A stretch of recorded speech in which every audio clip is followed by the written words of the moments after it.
Hello everyone, so today we're going to be talking about how I manage my guild. And the easiest way for me to explain it to you guys is through a whiteboard and drawing and stuff.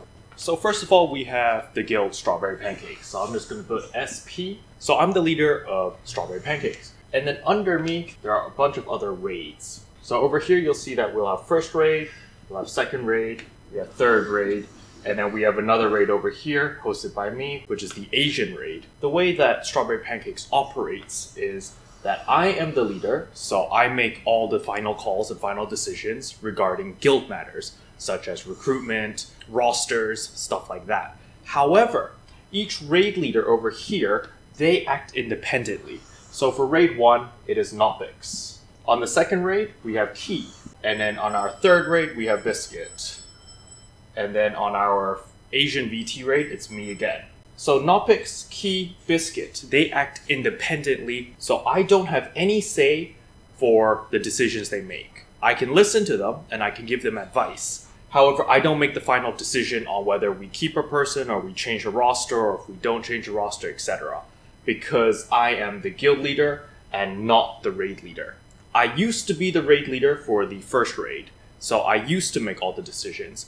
However, I felt like it was too much power for one person to hold the power of guild leader and raid leader. So I passed the title of raid leader to Pancakes. So he's in charge of that now. It also lightens my load, makes my job a lot easier. Basically, all the raid leaders do all the work. So I am essentially empowering them to do it.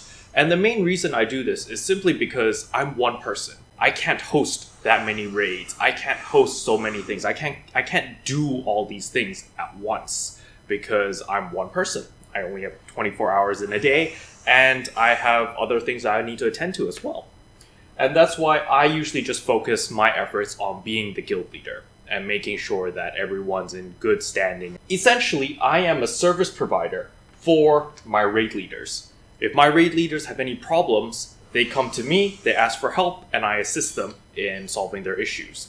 And that's our relationship between the guild leader and the raid leaders. So obviously I have one special one over here at the side, the Asian VT, which is also hosted by me. So I just told you that on the first raid that I stepped down because it was too much power. So why am I hosting another one? So the entire purpose of the Asian VT raid is just to learn.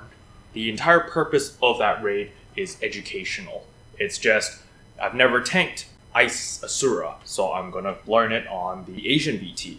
And same as the third VT raid for me. The third VT raid run by Biscuit is also a learning raid for myself, and I have specifically told Biscuit that I will only play as a substitute because I want other guild members to have a chance to experience raiding, especially in Vortex Temple, and just to learn a little bit more about each raid. Other than these raids, these are all our Vortex Temple raids. We also have our Twilight Temple raids, TT1, and here we have TT2.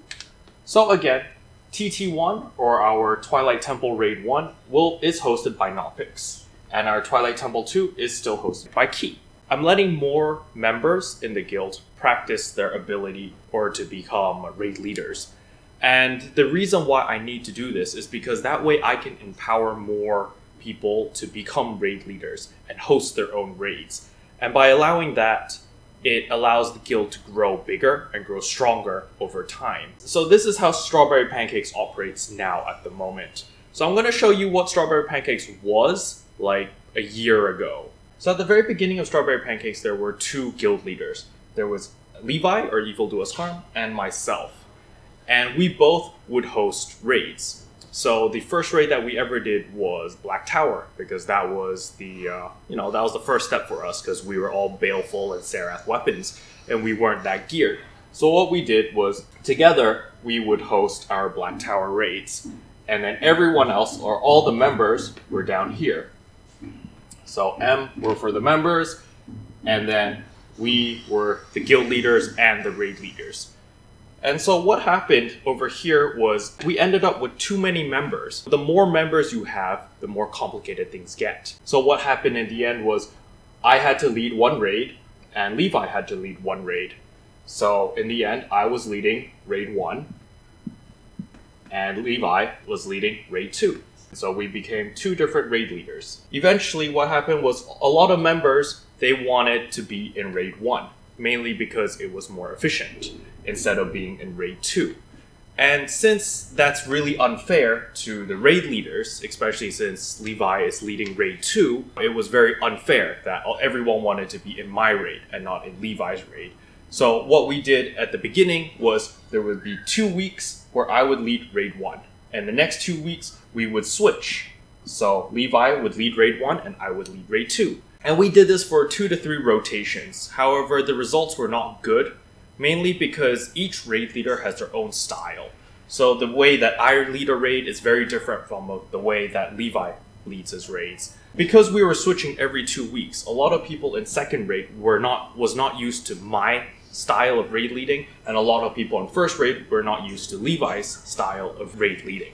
So in the end, we just decided to make it very clear cut and just say, you know, I'm gonna lead one raid, you lead one raid, and it was a very difficult process because of the members. Because we didn't want to let anyone feel left out, and we also didn't want anyone to feel offended.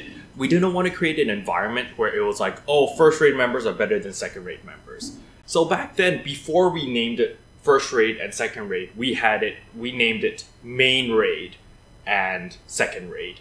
And this caused a lot of problems. Hearing the word main raid makes you think that that's the guild's A team, you know? That's their best players. That's why they're in their main raid. And second raid, you know, it doesn't sound as good. It makes you feel like, oh, maybe, you know, I'm not good enough. That's why I'm in the second raid. So we fixed that because, you know, it left a bad taste in everyone's mouth. So we just named it first raid and second raid to fix things up. So first raid is the one that I led. Second raid was the one that Levi led. And so after we decided to name it first raid and second raid, we had to pick players. So what we did was rather simple. We just picked whatever players we wanted, and we drafted our own list of players that we wanted, and Levi drafted his own list of players that he wanted. And we just compared, we discussed, and then we decided what the roster should be without the consensus of the members. The main reason why we did this without the consensus of the members was because if you get the members involved, the more people you get involved in rosters, the more complicated it gets. So we decided that since all of the members recognize Levi and myself, and they respect us, and they respect our decisions, we had full freedom to make the rosters. So as long as both of us were happy with the rosters, there shouldn't be too many problems. And thus, I drafted my roster, Levi drafted his roster.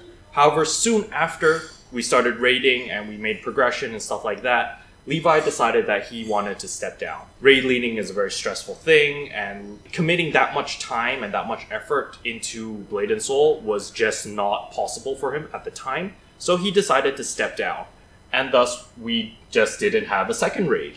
So that was a problem, because the people who were drafted into second raid didn't have a raid anymore. And this was when I decided to expand our recruitment. And there was a player called Keith, which I saw had a lot of potential to be a raid leader because he was organized, he was willing to put in the time and the effort. And so we promoted Key to second raid leader. And once he became second raid leader, we redrafted a new roster with the players because some players left the guild after second raid was disbanded or cancelled. So unfortunately, you know, we had to deal with that because a lot of second raid members were not able to come into first raid, mainly because first raid was already set in stone, and it caused some guild drama. But unfortunately, you know, that you just have to deal with it. And so after Key came in, became second raid leader, we redrafted the roster, and that was how second raid was made. And so now we've got raid 1, raid 2. So how did raid 3 come along? So raid 3 is Biscuit. So Biscuit Cat has always shown some interest in learning more mechanics, taking up more responsibility, and learning how to lead people by example. And so we gave him the opportunity for the third raid. Since first raid and second raid were very stable, very solid, and we had a couple days in the week where we weren't really doing anything and everyone was available. And thus we formed Raid 3.